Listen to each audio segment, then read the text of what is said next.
The story begins at Kashin University in Akanon City. A student sleeps face down on his desk during class. The professor calls for him to wake up while the other students mock him. They call him a lost cause. The boy suddenly wakes up and asks himself why he is not dead. He sits up and touches his head in confusion. The professor tells the class to quiet down. He tells the boy that the Tojo family has his sympathy. The professor compares the boy to his successful brother, Tenryu, and the classmates whisper about how the boy is a laughingstock. The boy realizes he has just reincarnated into this body, which belongs to someone named Tojo Reis.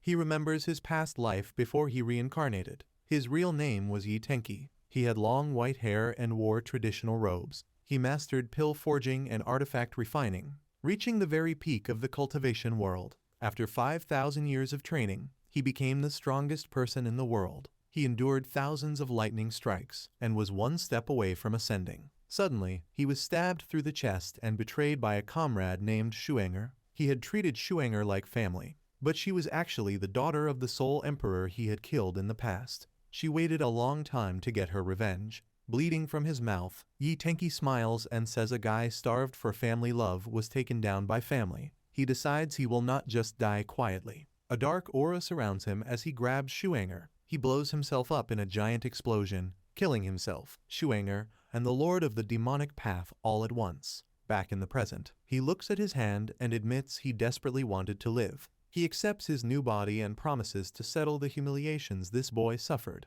along with his own past grudges. He notices that the boy was not actually a fool. He looks inward and sees a poisoned needle planted directly inside his brain. The needle was meant to agitate his nerves and kill him. He realizes he only survived because of the reincarnation. Yi Tenki decides he needs to remove the needle as soon as possible. He knows exactly how to get stronger to repay his debts. He suddenly stands up from his desk, causing his chair to scrape loudly and startling his classmates. He vows that he won't let whoever planted the needle get away with it. The professor yells at Reis to sit down because class is not over yet. Reis looks at him with a cold expression. He thinks to himself that the professor is a man without virtue who just acts high and mighty. The professor looks terrified as Reis stares at him. Reis remembers he used to be a sect master with countless disciples, so he refuses to take orders from a man like him. Reis walks out of the classroom while the angry professor yells at him for ignoring him. As he leaves, he decides that from today on, he is no longer Yi Tenki, but Tojo Reis, and he will live proudly in this body. Walking outside, Reis realizes that people in this world can live comfortably without any cultivation. Because of his strong mental strength, he easily searches through the original boy's memories. He sits on the pavement and tries to gather energy. He notices that spiritual energy is very scarce here. He realizes that even if he trained for 10,000 years in this world, he would never reach the same power level he had in his past life. He decides to just focus on removing the poison needle from his brain first. Reis goes to the university's men's dormitory and enters his room. According to his memories, 4 people share the room, but 2 are in class and the other rarely shows up. He locks the door, noting he has a little over an hour before classes end, to prevent the bed from breaking and accidentally pushing the needle deeper from the shock. He sits down on the floor. He notes that the culprit planted the needle perfectly so that even a medical scan could not find it. It was designed to turn the boy into an idiot without killing him outright. Reis sits cross-legged and a blue aura of energy forms around him. He uses the energy to locate the needle, realizing it is as thin as silk. This means the person who planted it is a master at controlling Kai. Sweat drips down his face as he gets angry, vowing to crush whoever did this to a child. Because the needle has been lodged in his brain for years, it has fused with his flesh. Reis notes that pulling it out safely will use up a lot of his remaining mental strength. He focuses his energy and pushes upward. The needle shoots out of the top of his head. It flies across the room and hits a wall clock, cracking the glass and lodging itself in the center. Reis breathes heavily while sitting on the floor. He realizes his body is incredibly weak from being tormented by the needle for so many years. Exhausted, he loses consciousness and collapses face first onto the ground. He wakes up later in a hospital bed attached to enrollment for drip. He sits up, surprised that the ordeal landed him in the hospital. He looks down and sees a girl sleeping next to his bed, holding onto his arm. The girl wakes up and excitedly calls him Big Brother. She cries tears of joy seeing him awake. A doctor checks Reis with a stethoscope and tells the girl that Reis is just mentally exhausted, but otherwise perfectly fine and ready to be discharged anytime. The girl smiles warmly at Reis with tears in her eyes, relieved by the good news. Reis is touched by her genuine warmth. He thinks about how in his past life as Tenki, he only lived for cultivation and hadn't felt something like this in 1,000 years. Looking through the boy's memories, he identifies her as Heizuki Kasumi, his foster parents' daughter. He remembers a time from their childhood when a young Kasumi stood in front of him to protect him from bullies. Even when everyone else thought he was an idiot, she never looked down on him. On the other hand, his real parents abandoned him with Kasumi's family without a second thought as soon as the poisoned needle started affecting his brain. Reis thanks Kasumi. He thinks to himself that the old brother she knew is gone, but he promises to protect her from everything in this world as Reis. Kasumi suddenly hugs him tightly and says she was incredibly worried about him. Reis smiles gently, tells her not to cry, and reassures her that he is totally fine now. Kasumi pulls back and looks closely into his eyes. She notices they are suddenly full of life and asks if he somehow got smarter. Reis pats her on the head and smiles, confirming that he did get smarter. He looks away and clenches his fist, silently vowing that he won't let a single person who tried to hurt him escape. The next morning at 7 a.m., Reis sits in the university cafeteria eating a massive mountain of food. The other students stare at him in shock, wondering how one person can eat so much. Reis ignores them and continues stuffing his face. He thinks to himself that Kasumi told him to stay home and rest, but he wants to show up early so word spreads that his mind is finally back to normal. The surrounding students laugh, calling him the famous Tojo idiot and joking that he collapsed in the dorm just from being hungry. Reis knows he needs to stay on guard and get his physical strength back quickly since the mastermind is still hiding. At 2 p.m., Reis goes to the university library. He sits at a desk, rapidly flipping through several large books at once. Other students notice him through the window and mock him. They assume he is just looking at manga or pretending to read to get attention. Reis ignores their comments. He realizes that because this world is critically lacking in spiritual energy, he cannot use his old training methods to raise his realm. He decides he needs to rely on medicinal herbs to heal his body. Since there are no magical spirit herbs in this world, he plans to track down normal herbs with similar effects and make his own formulas. He studies a picture of a large root in one of the medical books. Later that night at 1 a.m. in the men's dormitory, Reis floats in the air sitting cross-legged. A blue aura of energy surrounds him. He notes that his body is completely wrecked and his meridians are clogged. Knowing he can't even fight in his current state, he decides to force all the spiritual energy he gathered over the last few days through his body to flush out the remaining toxins. He concentrates, and black liquid begins to seep from his neck as he pushes the energy through his channels. His eye glows blue, and a massive burst of blue energy erupts around him. He successfully breaks through to the first stage Kai realm. He smiles, realizing that even though it is only the first stage of Kai refinement, his 5 senses are already pushed far beyond normal human limits. He looks at his hand covered in blue energy and states that he can sense the slightest movement within a 100-meter radius. Suddenly, he senses something outside. He turns and points his finger toward the glass balcony door just as a man outside gasps in surprise. The startled roommate asks what Reis is doing out on the balcony so late. Reis casually tells him to go to sleep because they have class tomorrow. The roommate looks confused. Reis worries that if his friend realizes his mind is back to normal, rumors will spread, which could alert the mastermind hiding on campus. Suddenly, the roommate laughs and ruffles Reis's hair, complimenting his new hairstyle. Reis realizes his friend only noticed the hair Kasumi fixed for him. Relieved that he was overthinking it, Reis goes back inside. He reflects that his friends have always been kind to him, but he knows he must regain his old strength to truly protect the people he cares about,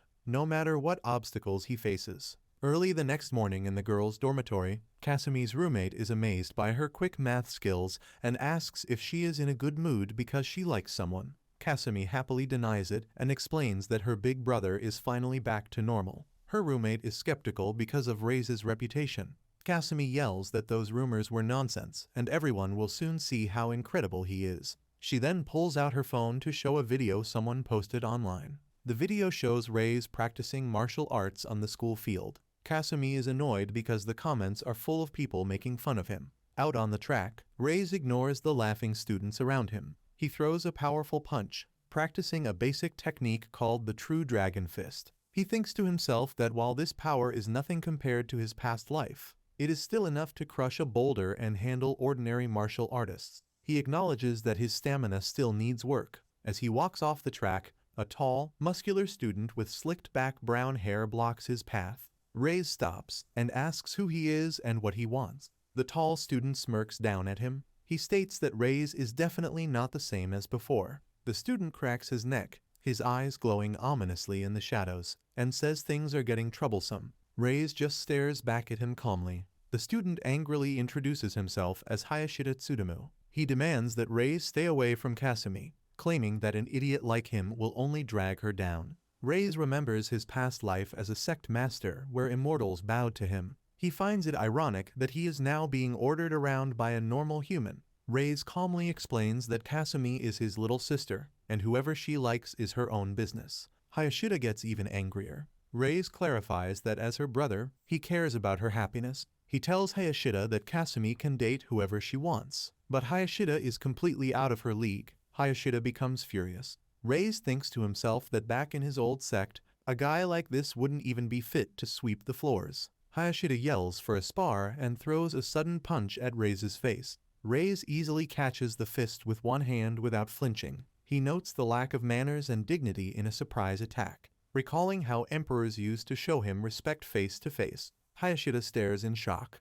unable to comprehend how his punch was stopped. Reis uses a technique called the True First Form Coiling Dragon. He tightly grips Hayashida's arm, twisting it and forcing him down to the track. Hayashida screams in pain as he drops to his knees. The surrounding students are stunned that a strong student from the physical education department was taken down instantly. Reis looks down at him and thinks that a mere mortal shouldn't dare to challenge a cultivator. He visualizes the long cultivation path ahead of him, noting that although he is only at the first stage of Kai refinement, his power is more than enough to handle ordinary people. Another student runs over and asks if Hayashida is okay. Hayashida stutters and clutches his arm, claiming he just needs a quick checkup at the infirmary. He glances back at Reis and sees him glaring down with glowing blue eyes and a dark, terrifying aura. Hayashida trembles in fear, realizing that Reis is not an idiot or a normal college student. He nervously asks if he can leave. The nearby students watch in confusion as Hayashida shakes in fear.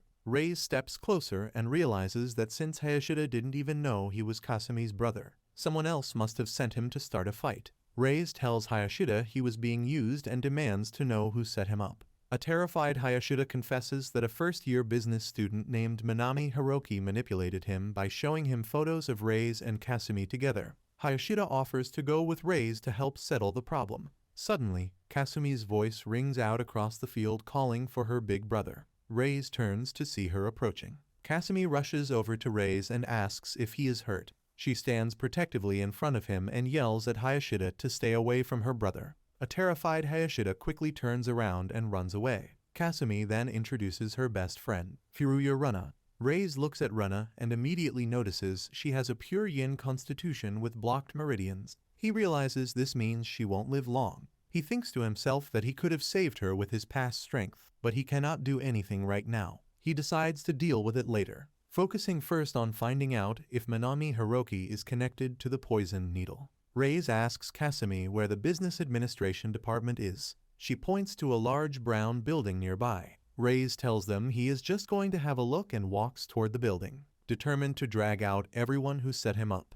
Kasumi watches him go and notes that her brother has truly changed. Inside a classroom in the business building, students gossip about Hayashida getting sent to the infirmary by the so-called idiot Tojo. Sitting quietly at a desk, Minami Hiroki listens and assumes the Tojo family ordered Reis to pretend to be a fool. A dark purple aura surrounds Minami as he slams his hand on the desk. He vows to crush Reis himself in the name of the Minami family to make the whole university know his name. The classroom doors suddenly swing open, and Reis walks in. He demands to know where Minami Hiroki is. The professor tells him to leave if he isn't enrolled, but Reis ignores him. The students whisper in surprise, recognizing Reis. Minami smirks from his desk, pleased that Reis actually came. Two muscular students step in front of Reis to block his path. They yell that he will have to go through them first and swing their fists at him. Reis stands calmly, Thinking that the attacks of ordinary people are painfully slow, he easily ducks under their punches.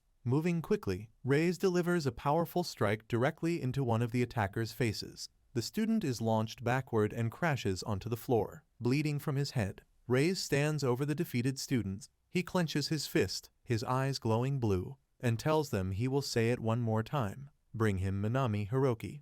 The students in the classroom are shocked that Reis took down the attacker so easily. They whisper that Minami comes from the Defense Ministry family and is on a completely different level of strength. Minami pulls off his shirt to reveal a muscular build surrounded by a glowing red aura. He confidently introduces himself. Reis looks at him and notes that he is actually built well and seems seriously angry. The professor yells at them, demanding to know what they are doing in his classroom. Reis calmly tells him to relax and says it will be over quickly. Minami asks if Reis wants to take the fight outside to the field. Reis says right here is fine. He asks Minami why he targeted him and who ordered it, offering to go a little easy on him if he answers. Minami gets furious, stating that no one has ever talked that big in front of him. He lunges forward and throws a massive punch at Reis's face. Reis catches Minami's fist effortlessly with one hand without even flinching. Reis calls his attack pathetic, noting that it is all brute force with absolutely no technique.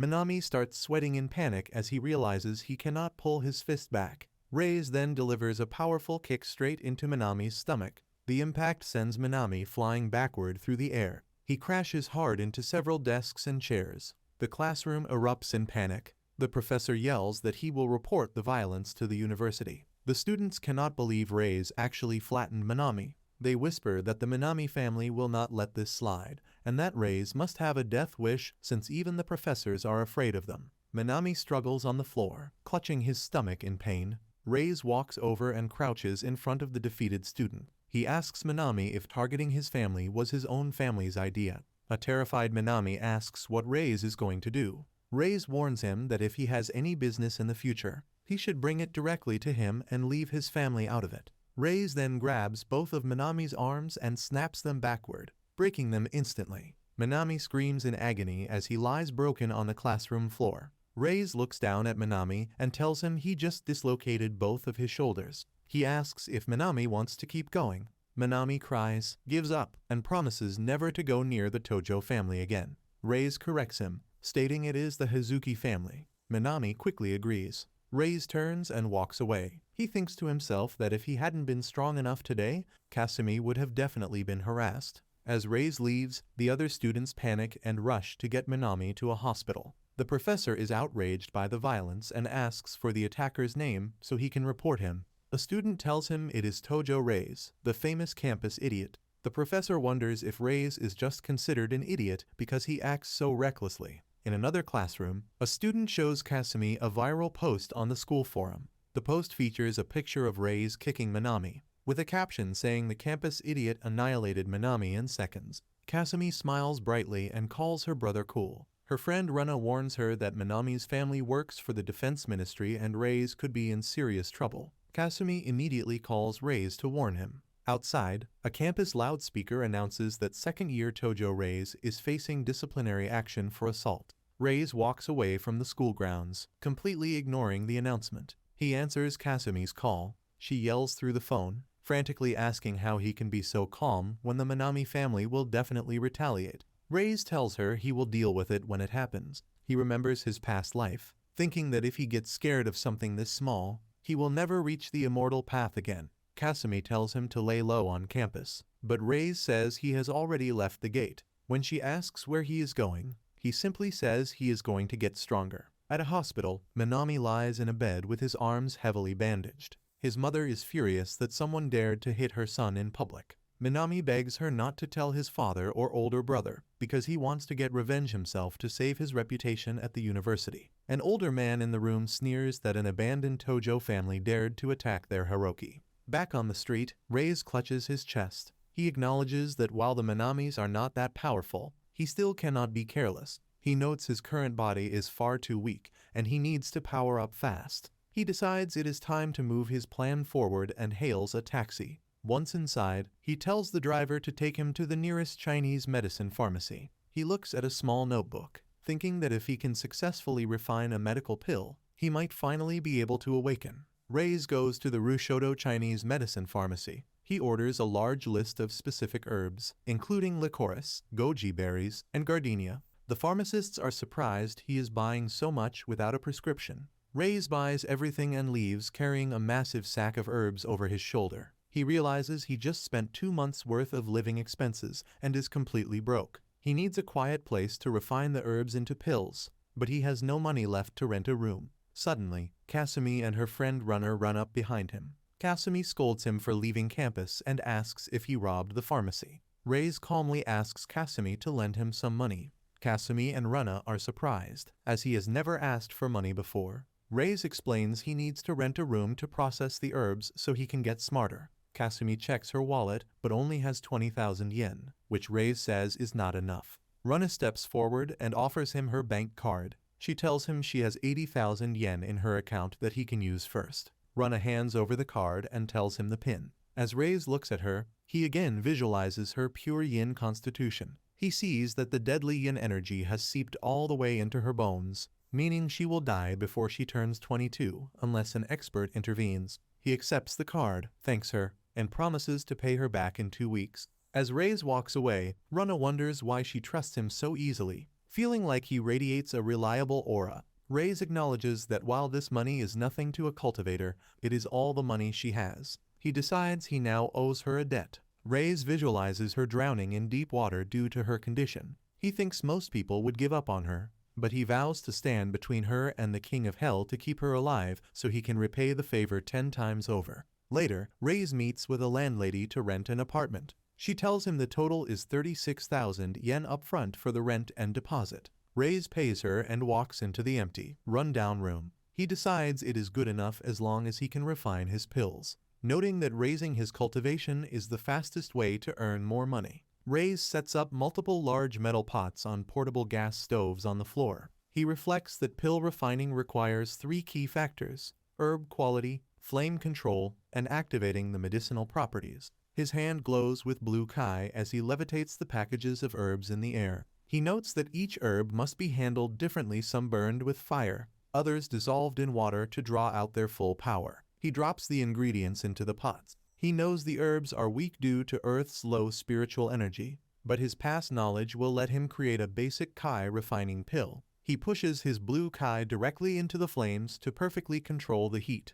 Reis watches the pots and thinks the process is too easy. Suddenly, the apartment door is violently kicked open. A blond man walks in with 2 masked men holding bats. The leader smirks and says it took a while to find him, then orders his men to attack. Reis is annoyed that they interrupted him during a critical step of the refinement. He tells them he doesn't have time to play and uses a technique called True Dragon Fist First Form. With a burst of blue energy, Reis instantly strikes down both masked men, sending them crashing to the floor. Reis looks at the blonde leader and offers to go easy on him if he tells him who sent them. The leader smirks and says it makes sense how Reis beat Hiroki. He states he is not just some ordinary college kid and lunges forward with a powerful punch surrounded by a yellow aura. Reis blocks the strike with his elbow but is pushed back by the force. He realizes the man is compressing environmental kai into his body through sheer training. Reis identifies him as a martial artist, someone far beyond an ordinary human but not quite a true cultivator. The two exchange a rapid flurry of punches. The leader notices Reis is trying to protect the boiling pot. Taking advantage of this, the leader kicks the pot, shattering it into pieces. Reis is distracted and frustrated that his refinement was interrupted so close to the end. The leader uses the opening to land a devastating punch directly on Reis's face, sending him flying backward and crashing hard into the ground. A large cloud of dust fills the room. As the smoke clears, Reis is seen standing up with a smile, holding a glowing golden pill in his mouth. He thinks to himself that he wanted to simmer it longer, but it will have to do. He bites down on the pill. A massive aura of golden fire erupts around his body. He stares at the shocked leader and tells him he will use him to test the strength of his new second stage of kai refinement.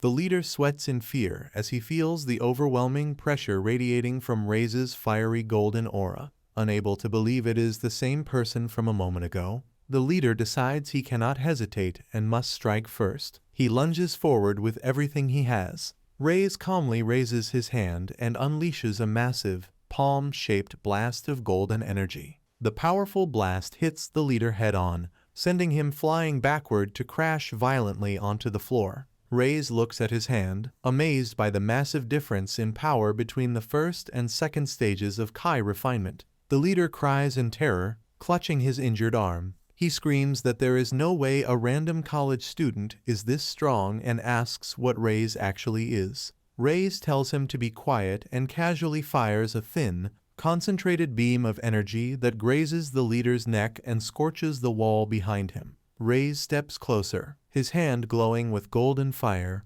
and demands to know who ordered the attack. He threatens to obliterate the leader just like the broken desk if he doesn't answer. The terrified leader begs for his life and confesses that Minami Hiroki sent them. Reis notes that Minami moved faster than expected to get his revenge. An aura suddenly surrounds Reis. He glares down at the trembling leader and promises that the Minami family is going to pay this debt in full. Sweating profusely, the leader forces a nervous smile and asks if they can leave now that he has told him everything. Reis agrees, but on one condition. The leader braces for the worst, but Reis just points at his trashed apartment and tells them they are paying for the damages. The leader is shocked that Reis only wants money. Reis glares at him and asks if there is a problem. The leader immediately shouts no. He kicks one of his masked men on the floor and orders him to hurry up and transfer the money. The henchman quickly transfers 200,000 yen to Reis's phone. The leader nervously shows Reis the confirmation screen and asks if they can go. Reis coldly tells them to get out of his sight. The three thugs scramble to their feet and sprint out the door in a panic. As they run away, the henchman asks if this is really okay since Minami hired them for the job. The leader yells back, asking if the henchman seriously wants to go back and pick another fight with a monster like that. As the thugs leave, the leader smirks and thinks to himself that being strong isn't everything, believing that power always loses to authority. Back in the room, Reis sighs and looks down at his crushed pots. He originally planned to break through to the third stage of Kai refinement, but he only reached the second stage, and his power is still unstable. He holds the few remaining golden pills in his hand and tosses them all into his mouth. He sits cross-legged on the floor, surrounded by a blazing fiery aura, focusing on stabilizing his cultivation so he doesn't fall back to the first stage. As he purifies his body, dark impurities ooze from his skin. Suddenly, his eye flashes with a brilliant purple light. He is shocked to discover a hidden bloodline within Reis's body called the Violet Demon Eyes. This rare ability allows the user to pierce the essence of all things and reveal their true nature. Reis smiles, remembering how he longed for a power like this in his previous life. He notes that his misfortune of having his refinement interrupted actually turned into a massive blessing. However, the purple light in his eye suddenly fades, and he gets dizzy. He stumbles and realizes that the eyes burn through his spiritual energy way too fast. At his current second stage, he can only use the ability for a few minutes before running out of energy. He collapses onto his back on the floor, completely exhausted. He starts stressing about his lack of money, noting that between buying herbs, paying for the room repairs, and regular living expenses, he is completely broke. He thinks about how troublesome life in the mortal world is because money constantly chains people down. Suddenly, his phone pings with a notification. He reads a news article about a man who found a Ming Dynasty vase at a flea market and sold it for 200 million yen. Reis realizes this is the perfect solution. With his new violet demon eyes, he can go to the antique market, spot hidden treasures, and easily make a fortune. Reis immediately leaves the apartment and heads straight to the Josai antique market. He walks through the busy, crowded outdoor market, hoping to find something valuable. He takes a deep breath and activates his violet demon eyes. His eyes glow with a swirling purple energy as he looks around at the different stalls. A vendor calls out to Reis, offering to sell him a Ming Dynasty porcelain vase for 600,000. Reis activates his violet demon eyes and immediately sees that the vase is a fake. He tells the vendor the aged finish is embarrassingly sloppy. The angry vendor tells Reis to stop acting knowledgeable when he can't even afford it. Reis walks away, realizing the antique market is a mix of trash and treasure. He rubs his eye, noting that the violet demon eyes burn through his spiritual energy too fast for him to just wander blindly. Suddenly, he senses a faint spiritual energy fluctuation. He looks over at a nearby stall and spots a black lump of iron. His eyes reveal a glowing green spiritual energy hidden inside it. He notes that although the energy is weak, it is extremely precious in this world. A man in a camouflage jacket walks past. Reis watches his movements and realizes the man is trained in martial arts, noting there are more powerful people here than he thought. The stall vendor tells Reis not to just stand there and offers to negotiate prices. Reis thinks that if he goes straight for the iron, he will draw too much attention to himself. Instead, he points to 3 different items and asks for their prices. The vendor smiles, thinking Reis is an easy sucker. He prices a necklace at 20,000,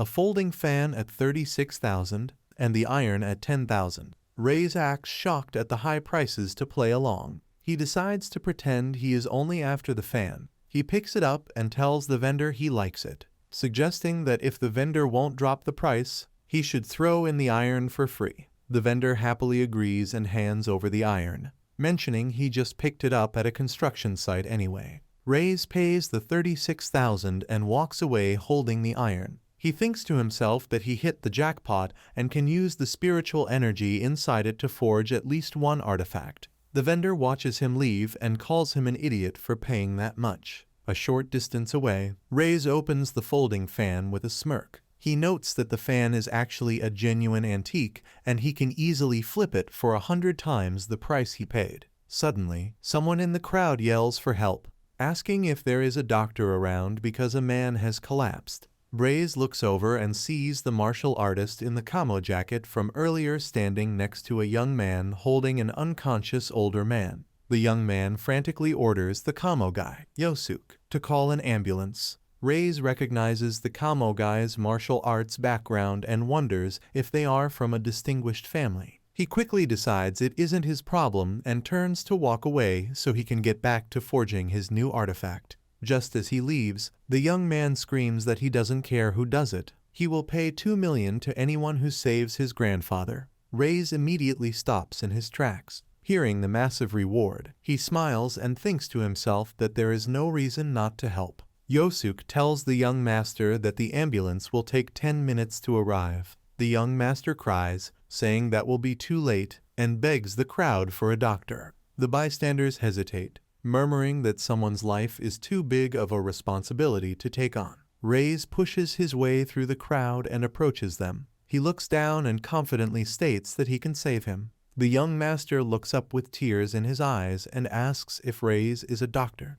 Reis calmly replies that he isn't, but he can still save him. Yosuke gets angry and calls Reis a brat, telling him to stop spouting nonsense. He asks if Reis can take responsibility if something goes wrong and forcefully reaches out to grab his shoulder. Reis effortlessly catches Yosuke's hand mid-swing without even flinching. Holding the martial artist's wrist in a tight grip, Reis warns them that if they keep wasting time, the old man definitely won't make it. Yosuke pulls his hand back in shock. Unable to comprehend how this random kid is so strong, Reis ignores him and orders the young master to sit the grandfather up. Desperate to save his grandfather, the young master nervously agrees. Reis channels blue Kai into his hand. He thinks to himself that his second stage Kai is weak, but it is enough to stimulate the heart meridians. He presses his glowing palm firmly against the old man's back. The blue energy pulses directly into the man's body. Suddenly, the grandfather jolts forward and violently coughs up a large amount of blood onto the pavement. The young master panics and screams for his grandfather. Yosuke flies into a rage, calling Reis a bastard and demanding to know what he just did. Yosuke lunges forward and throws a heavy punch directly at Reis's face.